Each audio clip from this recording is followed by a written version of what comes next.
Coucou Jessica, coucou tout le monde. Donc c'est une petite vidéo réponse par rapport à la vidéo que tu as faite. Donc l'obsession de longueur et, ce qu'on est prête à mettre sur ses cheveux pour obtenir cette longueur. Donc j'ai écrit quand même pour pas me perdre parce que je suis quelqu'un qui parle beaucoup et j'ai pas envie de me perdre, j'ai envie qu'on aille droit au but. Donc premièrement, santé ou longueur. Je pense que c'est pareil, santé ou longueur. Pour moi, c'est à dire que si on prend soin de ses cheveux, les cheveux poussent. Donc à moins de vouloir garder des cheveux courts, donc les couper régulièrement, quand on prend bien soin de ses cheveux poussent. C'est juste, la longueur, c'est la conséquence des bons soins qu'on apporte à ses cheveux. Donc l'hydratation quotidienne, etc. Ensuite, comme tu disais, des personnes qui préfèrent avoir des pointes abîmées, mais les laisser pousser pour qu'elles soient longues, etc. Enfin, concrètement, pour les personnes qui font ça, il faut savoir que vos pointes, elles vont juste se casser, vos cheveux vont commencer à se casser. Les pointes, elles vont pas survivre ad vitam aeternam. Donc, voilà. Donc pour moi, il faut vraiment, c'est indissociable. C'est santé et longueur, pas santé ou longueur. Les deux vont ensemble. C'est-à-dire que si on prend soin de ses cheveux, les cheveux vont pousser, c'est naturel. Donc à moins de vouloir garder les cheveux courts et les couper régulièrement, il n'y a aucune raison de se prendre la tête, les cheveux poussent. Personnellement, j'ai commencé mon aventure capillaire donc, en juin 2011. Donc j'ai toujours été naturelle, mais j'ai appris à m'occuper de mes cheveux. Donc à partir du mois de juin 2011, je suis tombée sur toutes les vidéos. Et je me suis rendu compte en fait finalement que mes pointes étaient très abîmées. C'était hyper fourchu vu que j'ai déjà une couleur, etc. Donc j'ai coupé mes pointes, j'ai enlevé 2 bons centimètres en août et j'ai recoupé en novembre parce qu'il y avait encore quelques fourches, donc j'ai recoupé en novembre 1 ou 2 centimètres à chaque fois, c'est à peu près ce genre de longueur. Et là je me suis lancée pour l'année 2012 dans un challenge et ça consiste en fait à 12 centimètres, donc en 12 mois pendant toute l'année 2012. Donc je pense que je vais pas couper mes cheveux durant cette période. Par contre j'ai coupé en novembre, décembre, janvier, au mois de février, au début du mois de février. J'ai aucune fourche, mes cheveux sont super.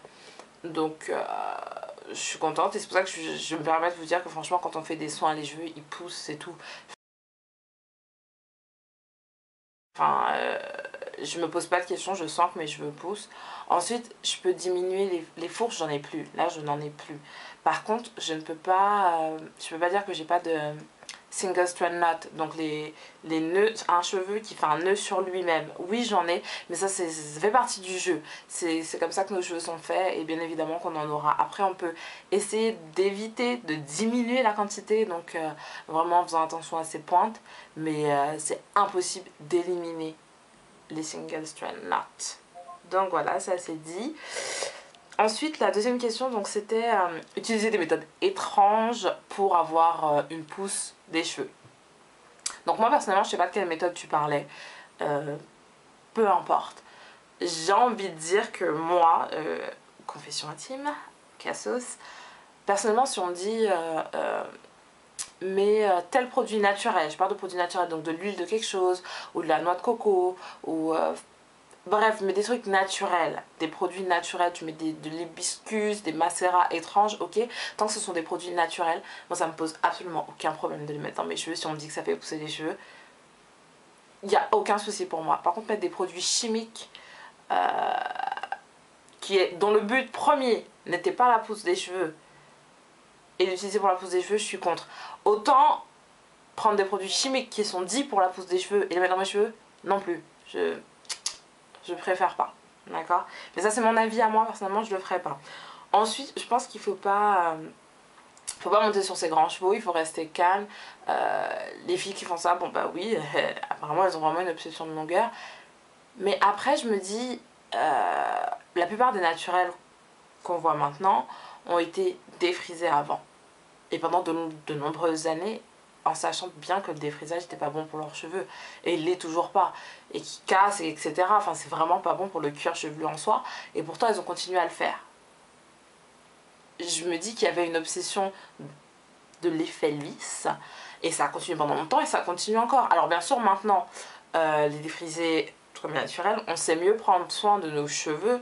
Et donc, elles peuvent pallier à certains certains dommages que le défrisage leur apporte, mais ça reste un défrisage, ça reste un produit néfaste pour les cheveux et que les gens continuent à mettre. Donc je vois pas...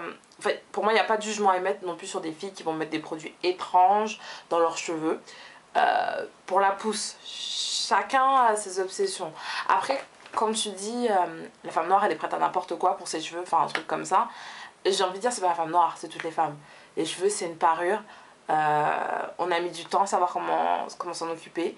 Maintenant, on sait comment s'en occuper. Donc, celles qui veulent avoir de longs cheveux, et ben, elles font ce qu'elles ont à faire pour avoir de longs cheveux. Mais c'est toutes les femmes. C'est pas uniquement la communauté noire. Je pense que c'est toutes les femmes. On veut avoir soit de longs cheveux, soit... Enfin, on veut que nos cheveux, c'est un accessoire.